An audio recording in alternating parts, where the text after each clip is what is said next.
আপনি হয়তো মিষ্টি খেতে খুব ভালোবাসেন কিংবা নোনতা জিনিস আপনার খুব ভালো লাগে, কিন্তু তাই বলে কি আপনি সবসময়ই মিষ্টি জিনিসই খেয়ে যান বা নোনতা জিনিসই এক নাগাড়ে খেয়ে যান?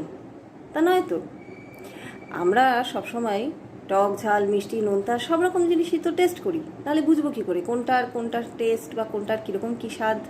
ঠিক সেরকমভাবেই আমরা লাইফেও বিভিন্ন রকমের অভিজ্ঞতার টেস্ট করি। আমরা প্রত্যেকেই চাই যে আমাদের লাইফের পুরোটাই হ্যাপিনেস থাকুক, কিন্তু সেটা সবসময় তো আর সম্ভব হয় না। লাইফের মধ্যেও হ্যাপিনেস, মিজারি, যেরকম টক ঝাল মিষ্টির মতো বিভিন্ন ধরনের অভিজ্ঞতা হয়। রাগ, শোক, দুঃখ সব কিছুই হয়, সব কিছুরই অভিজ্ঞতা নিতে হয়। তা নাহলে আমরা বুঝবো কী করে যে কোনটার কীরকম টেস্ট। তাই যখনই মনের মধ্যে কোনো দুঃখ আসবে বা লাইফে কোনো দুঃখ আসবে, তখন ভেঙে পড়বেন না, হতাশ হবেন না। Think about it.